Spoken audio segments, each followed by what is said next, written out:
How to set time GE -100 original G-Shock 5180 original G-Shock. Sundan nyo lang po kung paano ko itatama yung oras ang original na G-Shock sa date, year, day, and time, both analog and digital. Ang una nating gagawin, isisit nating unahin yung digital.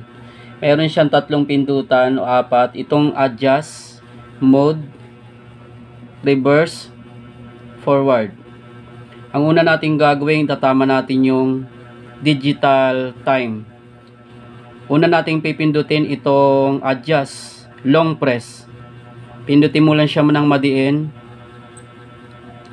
Yan, kapag may nakita kang nagbi-blink o nagpapatay hindi na makikita mo sa digital, ang next mong pipindutin ay subukan mong pindutin kung maglilipat dito. Ito sa mode, try natin. Yan, okay dyan. Ulitin mo pa uli hanggang sa mapunta sa yan, 12 hour. Kung gusto mong ilagay sa tama, kung gusto nyo pong ilagay sa 24 hour, ang gagawin mo dito mo naman pipindutin forward. Halimbawa ganyan. Halimbawa, yan, after 24 hour, military time. Dahil ilalagay natin sa 12 hour, pindutin lang ulit itong forward. Nabalik siya sa 12 hour. Ngayon, balik tayo dito sa mode button. Ang palilipatin natin yung nagbi-blink, nagpapatay hindi, lagay natin sa, ayan, nasa second na. Ilalagay natin sa hour. Yan yung hour. Nasa 5 PM. May nakalagay na PM, ibig sabihin sa hapon. Ang oras ngayon ay 11:10 o 11:11 AM. Ang gagawin natin, nasa 5 PM tayo. Dahil yan ang isisit natin, pindutin natin si forward. Ilagay natin sa 11 na walang nakalagay na PM para umaga. Pwede ring long press para mabilis, pero kailangan sumakto doon sa eksaktong oras para hindi lumagpas, or pa isa-isang pindot lang para sure. Next gagawin, puntahan natin yung minute. Yan, minute sa digital. Tapos dahil 11:12 na, lipat natin ang dalawang pindot para maging 12. Wala pong nakalagay na AM dahil PM, ibig sabihin AM yan sa umaga. 11:12 AM. Ang next pipindutin natin ay yung year. Nasa 2023 na. Kung nasa mali ang year, ganun lang din, same process lang. Pag pa isa-isang dagdag. Pag long press, mabilisan hanggang sa umabot ng sa saktong taon. Sunod natin gagawin, nasa yan, month. Yung month niya ay nasa 11, ibig sabihin niya November. Yan. Pag nag-12 tapos 1, ibig sabihin January. Ilagay natin sa 9 para September. September 5, gawin natin September. Sakto na. Nasa 5 na siya. Sunod natin gagawin, isisit natin sa yan. Try natin kung stop natin dito yung blink na yan. Sa Tokyo, TYO, Tokyo, yan.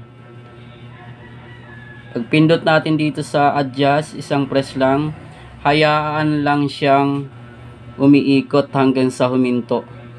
Tingnan natin kung gagayahin niya yung oras sa digital.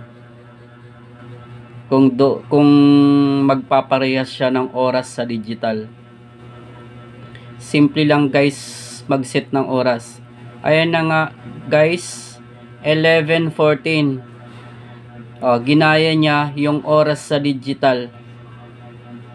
Yung analog, ganun na din siya, 11:14. Ganun lang, napakadali lang siya mag-set ng oras sa original G-Shock 5180 or GA-100. Yan yung model niya, G-Shock. Ayan nga yung original. Paano malalamang original ang G-Shock? Kung mapapansin nyo, ang pinaka pruweba para malaman mong original ang G-Shock, dito sa likod ng takip, flat lang po yung takip niya, at saka makapal yung mga screw, at saka yung nagpaka-engrave yung sulat 5181 GA-100 stainless steel back, anti-magnetic G-Shock. Makapal yung takip niya, stainless siya, hindi siya yung paumbok na takip tapos iba yung kulay. Kailangan ganyan ang itsura ng kulay, at saka yung mga tornilyo niya. Yan ang batayan para malaman nyo po kung original. At saka dito sa harapan, ayan yung itsura ng G-Shock na original. Ayun nga guys, ulitin nyo lang po para matutunan nyo kung paano isit sa tamang oras yung original G-Shock.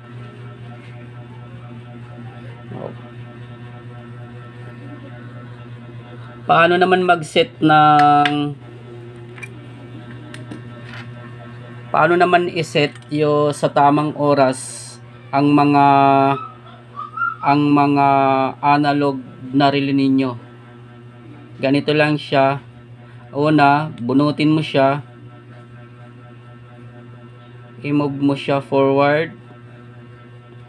Ang oras ngayon ay 11:15.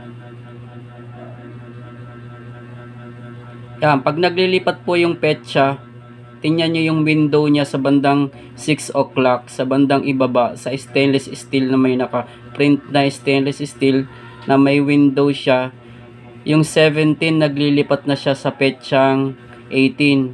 Ayan, pag tinapat ko, lilipat siya yan. Lumipat siya sa 18. Ibig sabihin po niyan sa hating gabi yan. Ibig sabihin, palalakarin pa na natin ng palalakarin yung oras paabante hanggang sa mapunta sa 11:15.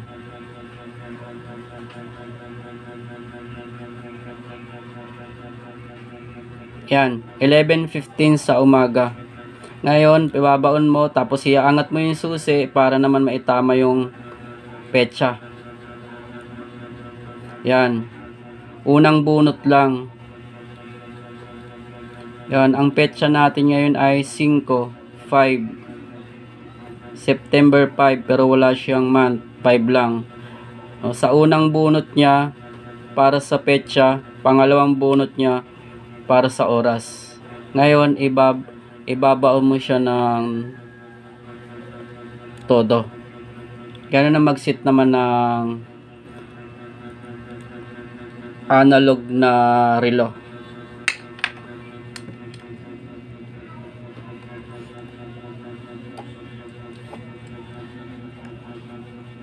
Please subscribe, share, and comment in this video. Subscribe. Don't forget to subscribe. Click bell all notification.